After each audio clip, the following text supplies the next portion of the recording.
Hello student, welcome back my YouTube channel science beta. তো প্রিয় ছাত্রছাত্রীরা, আজকে আমি তোমার সামনে ক্লাস 11 ফিজিক্সের একটা নতুন চ্যাপ্টার স্টার্ট করছি। সেই চ্যাপ্টার নাম হচ্ছে বৃত্তীয় গতি, ওকে, বা সার্কুলার মোশন। তো এই চ্যাপ্টারটা খুবই সহজ আছে, যদিও অনেকজনকে টাফ মনে হয় এটা, কিন্তু এটা সহজ চ্যাপ্টার আছে। যারা রৈখিক গতি, রৈখিক বেগ, ত্বরণ, সরণ যারা বুঝতে পেরেছো তারা এটা সহজেই বুঝতে পারবে। আর এটা প্রত্যেকটাই স্টেপ বাই স্টেপ ফর্মুলাগুলো, রিলেশন কি রৈখিক গতির সঙ্গে আর বৃত্তীয় গতির সঙ্গে কী সম্পর্ক, সেইগুলো সবই সম্পর্ক তোমার দেখাবো। মোটা কথা পরীক্ষায় আসার মতো সমস্ত জিনিসই ডিসকাস করব, আর কেমন টাইপের কোশ্চেন আসতে পারে সেগুলো তোমাদের আলোচনা করবো। ওকে, তো প্রথম আমরা জানো বৃত্তীয় গতি বা ঘূর্ণন গতি এটা জিনিসটা কি। ওকে, তোমরা এটা হেডিং দিতে পারো যে বৃত্তীয়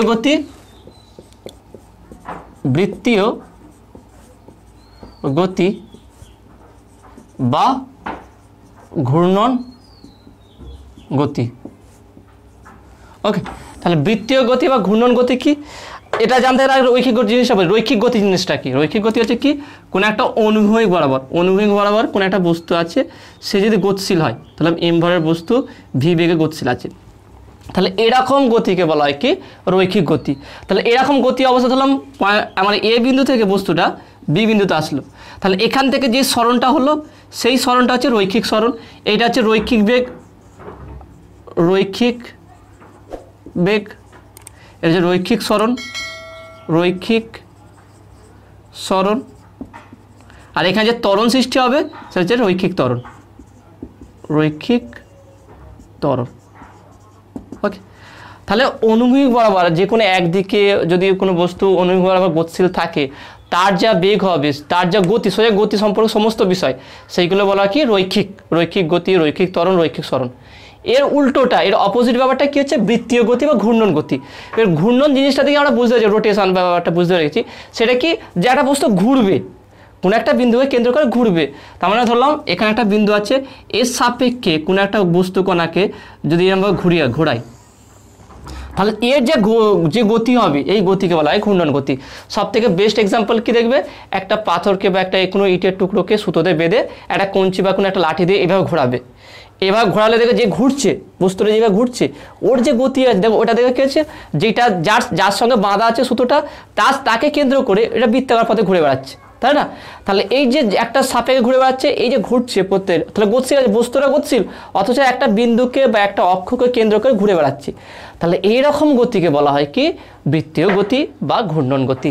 তাহলে আমরা ধরো এখানে একটা অ্যাক্সিস আছে, তার সাপেক্ষে এখানে একটা বস্তুকে একটা সুতোতে বাঁধা হয়েছে, সেই বস্তুটা এইভাবে বৃত্তাকার পথে ঘুরছে, এই বরাবর ঘুরছে।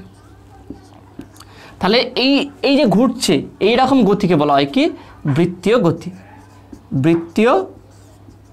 গতি বা ঘূর্ণন গতি।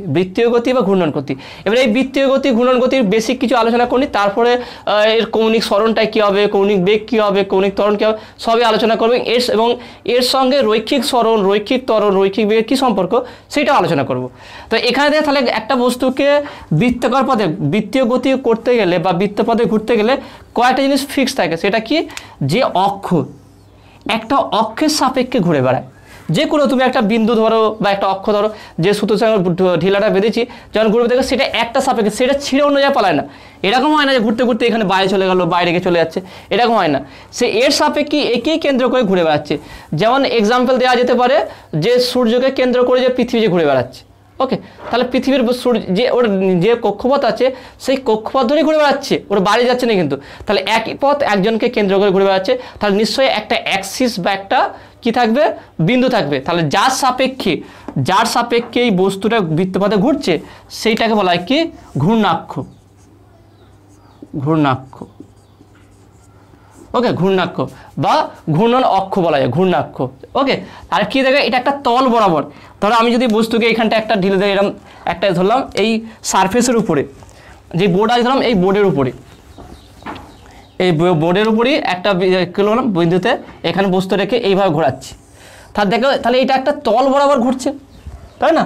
এটা 3D নয় যে এরকম ঘুরতে ঘুরতে এরকম ঘুরে নিয়ে এরকম ঘুরেছে, যে কোনো চার দিয়ে ঘুরছে, এরকম নয়। যখন ঘুরছে একটা তল বরাবর ঘুরে, একটা সারফেস থাকে তাহলে এর একটা নির্দিষ্ট তল থাকবে, তাহলে সেটাকে বলা হয় কি ঘূর্ণন তল।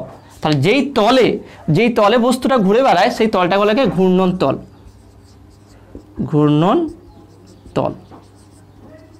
তাহলে ঘূর্ণন তল।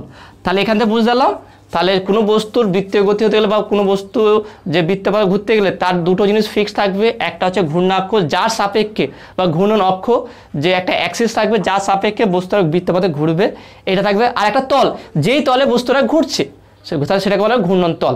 আর একটা কি দেখবে, যেহেতু বস্তুটা ঘুরে দেয় একটা বৃত্তাকার পথ অতিক্রম করে, সর্বদা একটা বৃত্তাকার পথ, তাহলে তার একটা ব্যাসার্ধ থাকবে। ওকে, তাহলে এখানে ব্যাসার্ধ থাকবে, আর এটাকে হচ্ছে ব্যাসার্ধ। তাহলে এখান থেকে তিনটে জিনিস আমরা বুঝতে পারলাম যে কোনো বস্তু যদি একটা বৃত্তাকার পথে ঘোরে তা সেটা একটা বিন্দু সাপেক্ষে বা একটা অক্ষের সাপেক্ষে ঘুরে বেড়াবে, তা সেই অক্ষটাকে যার সাপেক্ষে বস্তুটা বৃত্তাকার পথে ঘুরবে সেই অক্ষটাকে বলা হয় ঘূর্ণাক্ষ, আর যেই তলে ঘুরবে সেটা বলে ঘূর্ণন তল। ঘূর্ণন তল আর যেই বৃত্তাকার পথ অতিক্রম তার ব্যাসার্ধ বলে কি আমরা, যে বৃত্তাকার ব্যাসার্ধ বা ওই বৃত্তাকার পথের ব্যাসার্ধ এটা। আর একটা জিনিস বেসিক তোমার আলোচনা করি, তারপরে আমি কৌণিক সরণ নিয়ে আলোচনা করব। সেটা কি, তাহলে আমি সেটা বলতে পারি কি হচ্ছে, সেটা হচ্ছে কি যে অক্ষীয় ভেক্টর আর মেরু ভেক্টর জিনিসটা কি। যদিও তোমাদের ছায়া বইয়ে পরে একটু আলোচনা করা আছে, কিন্তু আমি চাইছি পুরো বেসিকটা আলোচনা যখন কৌণিক সরণ ধরবো একদম ধরে বেগ ত্বরণ সব একসঙ্গে আলোচনা করবো, কারণ স্টেপ বাই স্টেপ সাজাতে হবে ব্যাপারটাকে। তাহলে তোমরা হেডিং দিতে পারো এটাকে, সেটা হচ্ছে কি মেরু ভেক্টর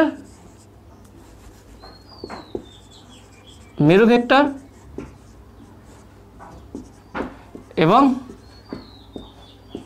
অক্ষীয় ভেক্টর।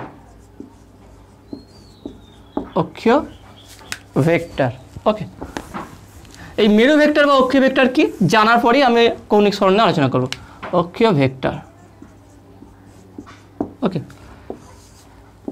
তাহলে প্রথম মেরু ভেক্টরটা কি বুঝি। ওকে, প্রথম আমরা আলোচনা করব মেরু ভেক্টর। তাহলে মেরু ভেক্টর কি, মেরু ভেক্টর যে সমস্ত রৈখিক গতি, সমস্ত রৈখিক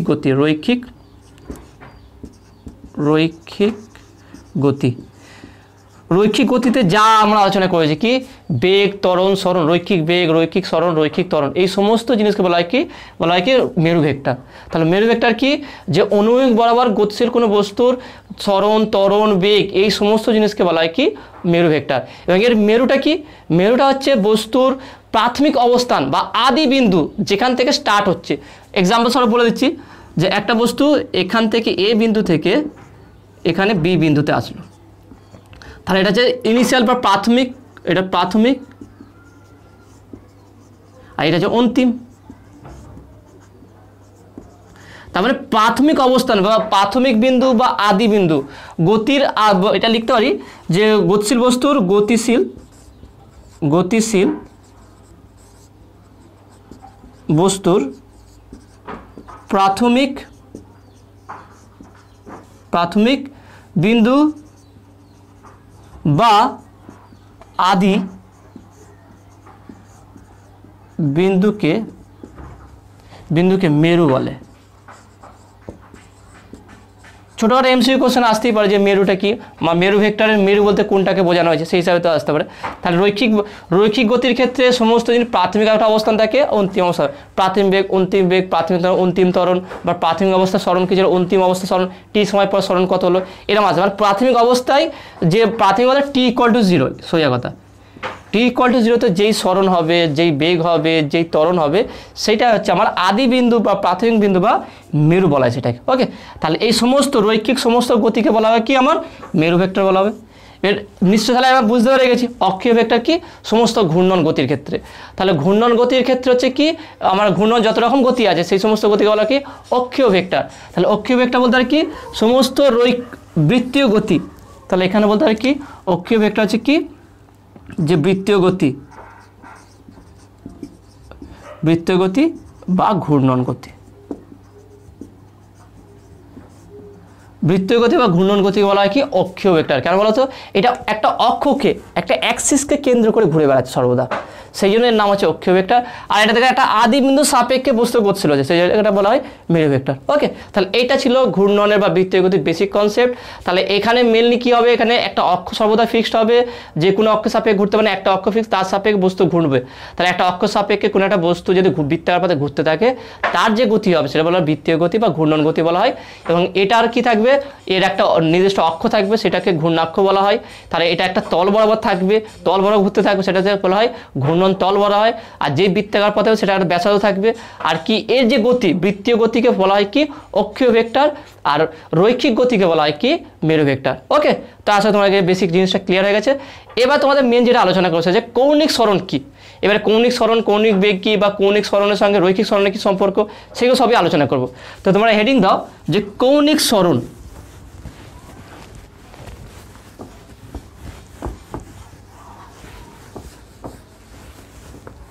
আমরা এটা পুরো ডিটেলসে বুঝবো। ওকে, মানে এমনভাবে ক্লাসটা হবে যাতে তুমি ক্লাসে তোমার অর্ধেকটা পুরো ক্লিয়ার হয়ে যায়। মানে ক্লাসে এমনভাবে বুঝবে তুমি যে এখানে যদি ভালোভাবে বুঝতে যাস, বইটা একবার যদি দেখে নাও তা পুরো কনসেপ্ট ক্লিয়ার হয়। ওকে, ফিজিক্সের টাফ জিনিসটা প্রথম মন থেকে তুলে দাও, তারপরে ভিডিওটা দেখবে। কারণ টাফ জিনিস ভেবে যদি ভিডিও দেখো তাহলে তুমি বুঝতে সমস্যা হতে পারে।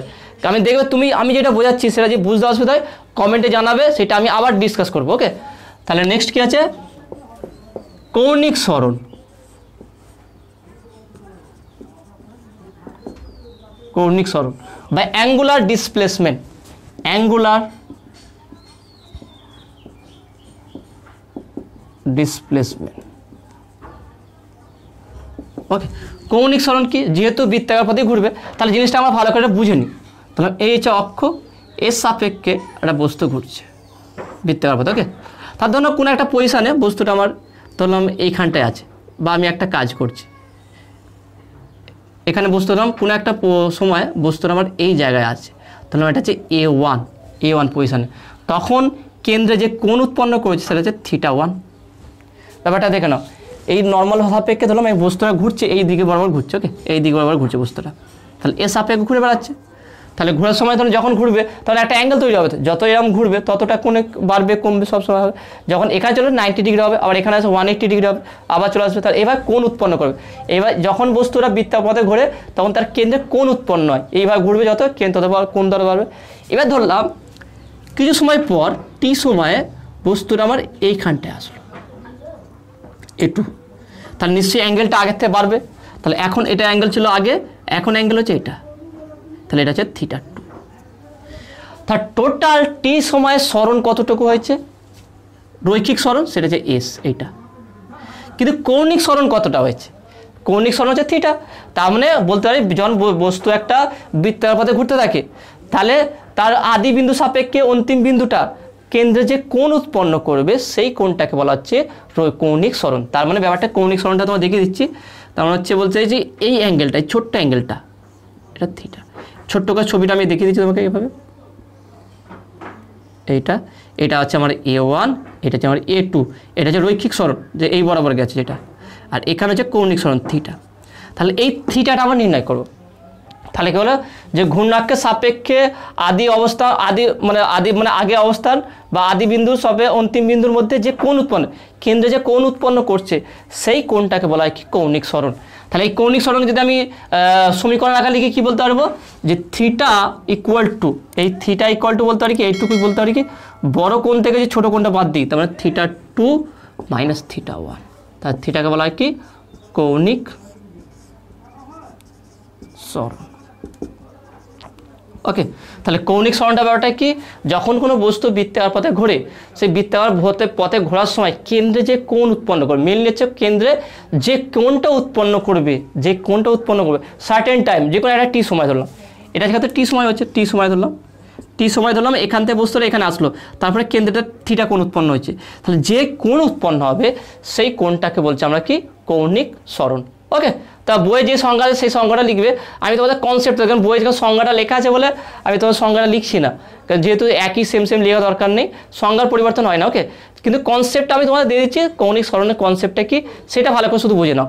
তা আরেকবার বলেছি কি যে একটা বস্তু যখন বৃত্তাকার পথে ঘোরার সময় যে কোনো একটা মুহূর্তে কেন্দ্রে যে কোণ উৎপন্ন করবে বা তার আগের অবস্থান থেকে অন্তিম অবস্থানের মধ্যে যে কেন্দ্রে যে কোণ উৎপন্ন করবে সেই কোণটাকে বলা হচ্ছে কি কৌণিক সরণ। কোণ বরাবর কতটা সরেছে সেটা হচ্ছে কৌণিক সরণ।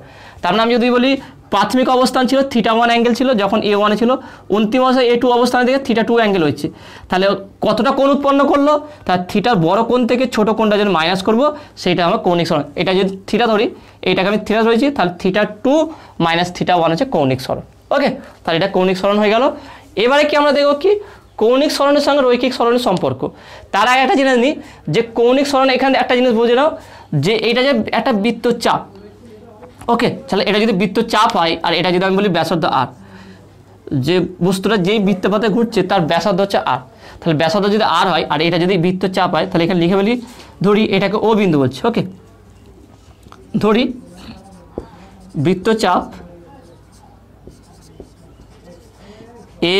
A1 equal to A1 A2। Okay, A1 A2 equal to S এবং বৃত্তের ব্যাসার্ধ ইকুয়াল টু আর।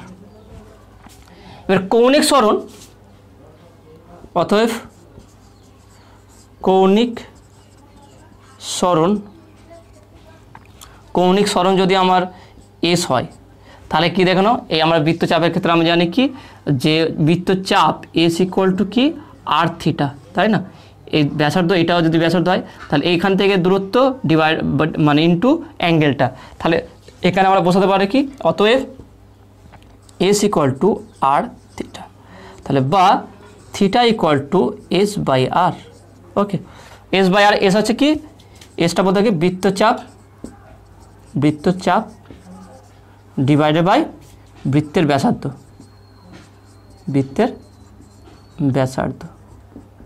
ওকে, তাহলে আমরা তাহলে কৌণিক সরণটা কী পেলাম এটা লিখে ফেলি এবং এর এককটাও নির্ণয় করবো, একক এবং মাত্রাটা কী হবে সেটা আমরা আলোচনা করব। তার থিটা ইকুয়াল টু বৃত্তচাপ এস ডিভাইডেড বাই বৃত্তের ব্যাসার্ধ। ওকে, আর এটা হচ্ছে কৌণিক সরণের সমীকরণ বা এস বাই আর। ওকে, তাহলে এখানে আরেকটা জিনিস মনে রাখো যে আমরা যদি বলি কৌণিক সরণের অ্যাঙ্গেল মানে এ কী হবে, একক কী হবে, তা সেখানে আমরা একক কীভাবে নির্ণয় করবো দেখো। তাহলে একক যদি নির্ণয় করি বেসিক আমি বসে দিই, তাহলে বৃত্তচাপ কী দেখো না, থিটা ইকুয়াল টু বৃত্তচাপ কি হচ্ছে দৈর্ঘ্য, এইটা দৈর্ঘ্য আর এটা দৈর্ঘ্য, তাহলে এটা হচ্ছে বলতে হয় থিটার একক সমান দৈর্ঘ্যের একক,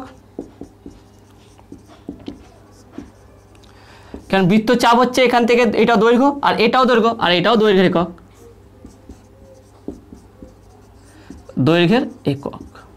ওকে, তার দৈর্ঘ্যের একক, তার দুটো সেম, তার সেম হলে কি কেটে যাবে, তবে থিটার একক কোন থাকবে, থিটার একক ইকুয়াল টু 1, তার মানে থিটার কোনো একক থাকবে না, কৌণিক সরণের কোনো একক নেই, কারণ বলবে কি কৌণিক সরণ দুটি একই জাতি অনুপাত বলে তো এদের কোনো একক থাকবে না, তার মানে কৌণিক সরণ হচ্ছে কি এককবিহীন রাশি। তাহলে লিখে রাখবে পয়েন্ট আকারে আর এটা ভালো করে মনে রাখবে। তাহলে অতএব কৌণিক সরণ হলো এককবিহীন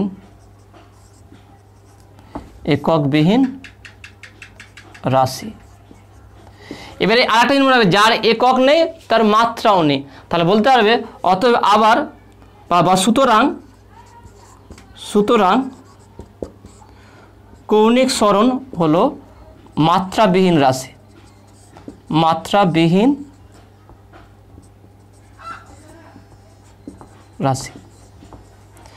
তাহলে কি হচ্ছে কৌণিক সরণের এককও নেই মাত্রাও নেই, তবুও কৌণিক সরণকে সাধারণত বলা হয় রেডিয়ান কোনো একক নয়, একটা পরিমাপ বলা যায়। তাই নর্মালি বলা যেতে পারে কি কৌণিক সরণের একক কি, নর্মালি আমরা বলি রেডিয়ান। ওকে, কৌণিক সরণকে রেডিয়ান দ্বারা প্রকাশ করা হয়, রেডিয়ান। ওকে, তাহলে কৌণিক সরণের একক কি সাধারণত বলা কি রেডিয়ান, এটা কোনো নর্মালি একক না, যেগুলো দৈর্ঘ্য ভর উচ্চতা বেগ এইগুলো এরকম টাইপের বা সময় এরকম কোনো একক নয়। তার মানে এটা নর্মালিভাবে বুঝতে পারবে কি কৌণিক সরণে কোনো একক নেই এবং এর কোনো মাত্রা নেই, তবুও এটা পরিমাপের ক্ষেত্রে আমরা অ্যাঙ্গেল বা কোণকে রেডিয়ান দ্বারা প্রকাশ করে থাকি, রেডিয়ান। ওকে, এবং এই রেডিয়ানের সঙ্গে ডিগ্রির কী পরিবর্তন কী চেঞ্জিং আছে সেইটা তোমাকে বলছি, মানে এইটা অবশ্য দরকার হবে, আমরা কারণ অঙ্কের ক্ষেত্রে লাগবে যে রেডিয়ানকে কীভাবে ডিগ্রিতে কনভার্ট করবো, ডিগ্রিকে কীভাবে রেডিয়ানে কনভার্ট করবো সেটা আমাদের জানতে হবে। তাই সেটা তোমার হেডিং দিতে পারো যে রেডিয়ান থেকে ডিগ্রিতে বা রেডিয়ান এবং ডিগ্রির মধ্যে সম্পর্ক, এই বলে একটা হেডিং দিতে পারো, রেডিয়ান এবং ডিগ্রির মধ্যে সম্পর্ক। তাহলে কখন রেডিয়ান হবে দেখো না, যখন ধরো এইভাবে বৃত্তাকার পথে ঘুরছে, ঠিক আছে, বস্তুটা আমার এইভাবে বৃত্তাকার পথে ঘুরছে, তখন যখন একটা বস্তু কণা এখান থেকে ঘুরে এখানটায় আসবে তখন যে কোণ উৎপন্ন করবে সেটাতে হচ্ছে কি পাই। এই পাইটাকে বলে রেডিয়ান। তাহলে পাই হচ্ছে কি রেডিয়ান। ওকে, পাই হচ্ছে রেডিয়ান। তাহলে টোটাল যেই জায়গা আছে তার অপোজিট জায়গা আসতে গেলে যেই কোণ উৎপন্ন সেটা হচ্ছে পাই রেডিয়ান। এর পাই রেডিয়ান আমরা ডিগ্রিতে আমরা কত জানি? ডিগ্রিতে জানি 180, 180 ডিগ্রি। তার মানে বলতে পারি অতএব pi radian equal to 180 degree. Okay, 180 degree. তাহলে বা 1 radian equal to 180 degree by pi. তাহলে এখান থেকেও 1 রেডিয়ানকে এইভাবে লেখা যায়। তাহলে আমরা বলতে পারি কি 1 radian equal to 180 degree by pi. তাহলে এইভাবে আমরা রেডিয়ান থেকে ডিগ্রিতে কনভার্ট করতে পারি। তাহলে আমরা বলে দিলে কি 24 রেডিয়ান। ওকে, 24 রেডিয়ান সমান কত ডিগ্রি, বা এখানে বলিয়ে দিল রেডিয়ান। 24 রেডিয়ান মানে কত ডিগ্রি, তাহলে এখানে বসিয়ে দেবো। তাহলে 1 রেডিয়ান সমান 180 ডিগ্রি বাই পাই হলে তা 24 রেডিয়ান সমান কি 180 ডিগ্রি বাই পাই ইন্টু 24। এবারে কাটাকুটি করলে যায়, এর পাইটা কত বসাবো? পাই ইকুয়াল টু 22/7। এইভাবে আমরা রেডিয়ান থেকে ডিগ্রিতে কনভার্ট করতে পারি। তাহলে আমি জেনারেল ইকুয়েশন তোমরা তাহলে এটা লিখে রাখো এইভাবে যে 1 রেডিয়ান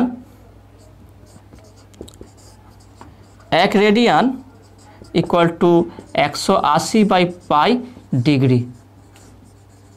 ওকে, ডিগ্রি। তাহলে 1 রেডিয়ান সমান 180 বাই পাই ডিগ্রি।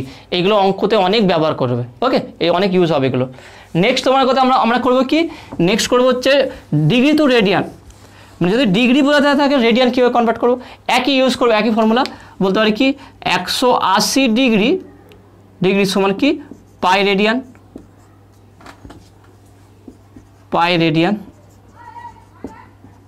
তাহলে 1 ডিগ্রি সমান কি পাই বাই 180 রেডিয়ান। তাহলে এখান থেকে দেখে নাও জাস্ট এর অপোজিট। তারপরে যখন রেডিয়ান থেকে ডিগ্রিতে কনভার্ট করব 180 ডিগ্রি বাই পাই হবে, আর যখন ডিগ্রি থেকে রেডিয়ানে কনভার্ট করব তখন পাই বাই 180 হবে। তাহলে এখানে যদি বলে দেয় কি 30 ডিগ্রি, ওকে 30 ডিগ্রি সমান কত রেডিয়ান, তাহলে গুণ করে দেবো।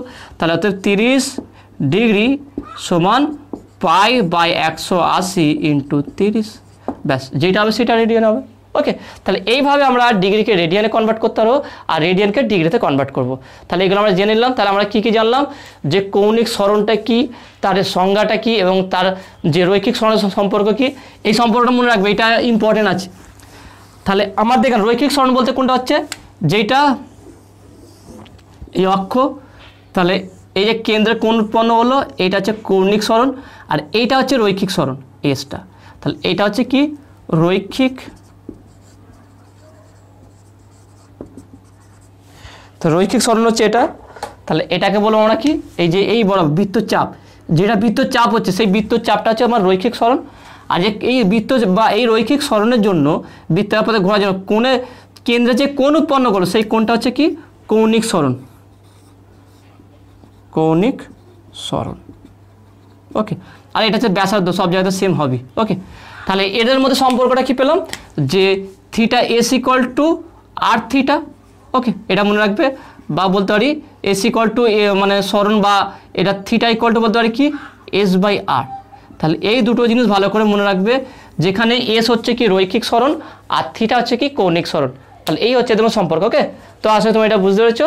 তো নেক্সট তোমার সাথে আলোচনা করবো সেটা হচ্ছে কি কৌণিক বেগ নিয়ে। নেক্সট তোমরা হেডিং দাও কৌণিক বেগ। ওকে, তো তোমরা হেডিং দাও কি কৌণিক বেগ।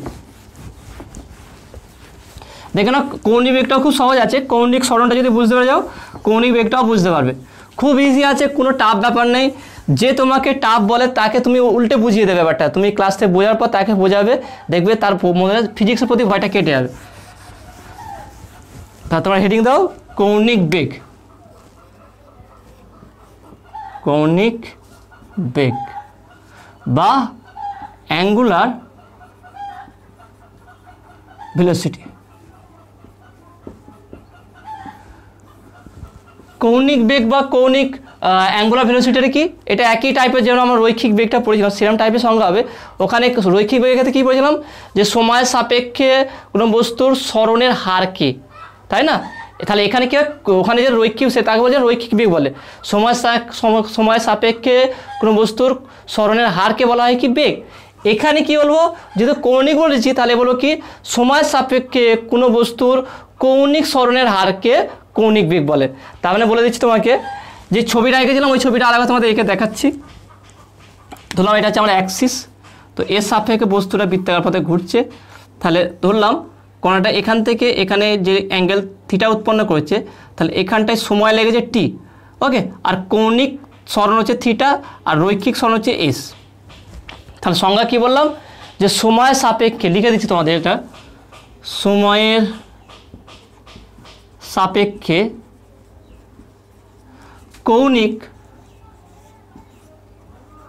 কৌণিক সরণের হারকে কৌণিক বেগ বলে, ওকে। তাহলে এই সংজ্ঞাকে আমি গাণিতিক রূপ তোমাকে দেখাবো।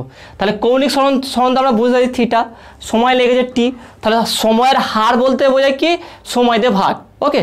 তাহলে আমি কৌণিক বেগ যদি তাহলে লিখি, যদি কৌণিক বেগ ওমেগা হয় ওমেগা বা ডাব্লু, তুমি যা ইচ্ছা বলতে পারো, তাহলে কি হবে omega equal to theta by T, বা কথায় যদি বলি কৌণিক বেগ ইকুয়াল টু কৌণিক বেগটা আমরা কি বুঝি, যেটা সংজ্ঞায় বলছি না, কৌণিক সরণ বাই সময়। এটা হচ্ছে মেন সংজ্ঞা ছিল, দেখো না, সময় সাপেক্ষে কৌণিক সরণের হারকে কৌণিক বেগ বলে। তাহলে কৌণিক সরণের হার সময়, সেটা হচ্ছে কৌণিক বেগ। তাহলে কৌণিক সরণ আমরা তো জানি থিটা আর সময় টি, তাহলে omega equal to theta by T. তাহলে পেলাম কি কৌণিক বেগ হচ্ছে কি থিটা বাই টি। এবারে এখান থেকে আমরা কি করব, এর একক মাত্রা বের করব, আর এর সঙ্গে সঙ্গে এর আমরা তাৎক্ষণিকটা কি হয় সেটা বের করব। আগে আমরা তাৎক্ষণিকটা বের করব, তারপরে একক মাত্রাতে যাব। তাহলে অতএব বলতে পারি তাৎক্ষণিক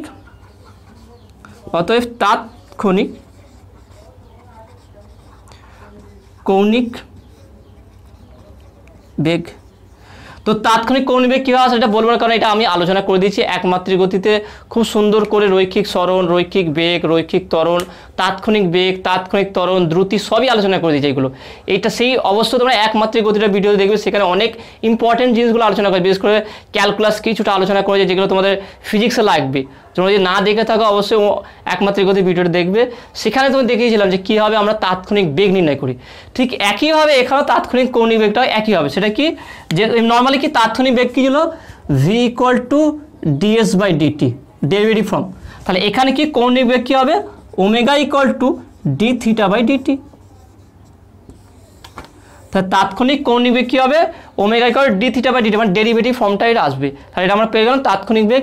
এবার আমরা এর একক কী হবে দেখো, কৌণিক সরণে আমরা কোনো একক পাইনি, এখানে আমরা একক পাবো। তা তোমরা হেডিং দাও যে কৌণিক বেগের একক,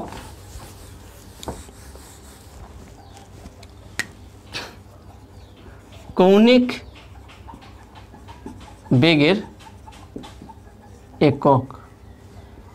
তা সেটা কী হবে, ওমেগা এর একক ইকুয়াল টু থিটার একক ডিভাইডেড বাই টি এর একক। এবার এর আগে কৌণিক সরণটা আমরা আলোচনা করলাম এবং সেখানে বলেছিলাম যে কৌণিক সরণের কোনো একক নেই, তার নিশ্চয়ই থিটার কোনো একক নেই। তাহলে বলতে পারি ওমেগা এর একক ইকুয়াল টু 1, একক নেই মানে 1 পেয়েছিলাম আমরা, ডিভাইড বাই টি এর সময়ের একক সিজিএস বা এসআই যাই বলো সেটা কি হবে, সেকেন্ড হবে। তাহলে সেকেন্ড, ওকে। তার মানে এখানে বলতে পারি কি, অতএব কৌণিক বেগের একক হচ্ছে কি 1//সেকেন্ড বলতে হবে, ওকে, 1/সেকেন্ড এটা বলতে হবে। তাহলে এটা হচ্ছে কৌণিক বেগের একক, সিজিএস হোক বা এসআই হোক, কারণ সময়ের সিজিএস একক সেকেন্ড আর এসআই একক সেকেন্ড, ওকে, এর কোনো পরিবর্তন নেই। এবারে এটা হচ্ছে বেসিক আমরা আলোচনা করলাম, তাৎক্ষণিক বেগ, তাৎক্ষণিক কৌণিক বেগ, নর্মাল কৌণিক বেগ আর এর একক। আর মাত্রাটা কী হবে, মাত্রার আলোচনা করে দিই। তাহলে কৌণিক বেগের মাত্রা, কৌণিক বেগের মাত্রা সেটা কি হবে এর মাত্রা সমান থিটার মাত্রা ডিভাইডেড বাই টি এর মাত্রা। যেইভাবে করাচ্ছি সেইভাবেই তোমরা করবে। খাতায় হয়তো এখানে আমি এদিক ওইদিক বিছিয়ে মানে এদিকে কিছু বোঝাচ্ছি, এখানটা কী বোঝাচ্ছি, তোমরা খাতায় পরপর স্টেপ বাই স্টেপ বুঝিয়ে দেবে, একদম বোঝা হবে খাতায়। এবার লিখবে, লিখলে তবে ভালোভাবে তোমরা একটু বুঝতে পারবে। ওকে, তাহলে দেখে নাও ওমেগার মাত্রা সমান থিটার মাত্রা আর টি এর মাত্রা। এবার আমি বলছিলাম কি কৌণিক বেগের কোনো কৌণিক সরণের কোনো মাত্রা নেই, তাহলে থিটার মাত্রা 1 হয়ে যাবে। তাহলে এখানে বলতে পারি কি, তাহলে ওমেগা এর মাত্রা সমান কী হবে 1 বাই টি এর মাত্রা কি ক্যাপিটাল টি। তাহলে বলতে পারি কি ওমেগার মাত্রা বা কৌণিক বেগের মাত্রা কী হবে t-1। তাহলে এটা হচ্ছে কৌণিক বেগের মাত্রা। তাহলে আমরা নর্মালি কী করলাম, তো কৌণিক বেগ কি, এর তাৎক্ষণিক কৌণিক বেগ কি, এর একক মাত্রা সবই আমরা আলোচনা করলাম। এবার স্পেশাল কিছু কেস আছে। ওকে, সেই কেসগুলো কি হচ্ছে, যখন যে কোনো বস্তু অ্যাঙ্গুলার, যখন এর কোণটা টোটাল এখান থেকে এক পাক ঘুরে আসবে, এখান থেকে টোটাল এক পাক ঘুরবে, তখন যে কৌণিক বেগ কত হবে, পর্যায়কাল কী হবে, কম্পাঙ্ক কী হবে, এগুলো সবই নির্ণয় করবো। তার মানে আমরা নর্মালি একটু এই কোণটার জন্য বের করলাম, তাই না। এবার যদি বলি যে কৌণিক বেগ কত হবে যখন এখান থেকে বস্তুটা ঘুরে আবার সেই জায়গায় চলে আসবে, মানে আদি বিন্দু আর অন্তিম বিন্দু সব একই হয়ে যাবে, তখন তার কৌণিক বেগটা কত হবে সেটা নির্ণয় করো। সেখানে সেই যে টাইম আছে সেই টাইমটাকে পর্যায়কাল বলি, সেই পর্যায়কাল কত হবে, তারপর সেখান থেকে কম্পাঙ্ক কী হবে, কম্পাঙ্ক নির্ণয় করব। কম্পাঙ্ক নির্ণয় করে যে RPS revolution per minute second, RPM revolution per minute, এদের মধ্যে সম্পর্ক কী আছে সেগুলো সবই আলোচনা করবো। আর রৈখিক বেগ কৌণিক বেগের মধ্যে সম্পর্ক আলোচনা করবো। এইটা পরে ভিডিওতে আলোচনা করব, আজকে একটু প্রথম স্টার্ট হয়েছে বলে এতটুকুই থাক। তো নেক্সট ভিডিও ওই সমস্ত বিষয়গুলো আলোচনা করবো যেগুলো খুবই গুরুত্বপূর্ণ আছে। তারপরে কি কৌণিক ত্বরণটা নিয়েও আলোচনা করব। তো আজকে ভিডিওটি কেমন লাগলো, বুঝতে পারলে কি না সেটা অবশ্যই তোমরা কমেন্টে জানাবে। যদি নতুন থাকো অবশ্যই চ্যানেলটি সাবস্ক্রাইব করবে আর পাশে বেল আইকনটি প্রেস করবে, আর বন্ধুদের সাথে খুব বেশি বেশি করে শেয়ার করবে। যদি কোনো ডাউট থাকে সেটা অবশ্যই কমেন্টে জানাবে, আর অবশ্যই ভিডিওতে লাইক দেবে। ওকে, তো যতজন দেখছো ততজন অবশ্যই লাইক দেওয়ার চেষ্টা করবে যাতে আরও ভালোভাবে তোমাদের ভিডিও করতে পারে। ওকে, তো দেখাবে নেক্সট ভিডিওই। Have a nice day.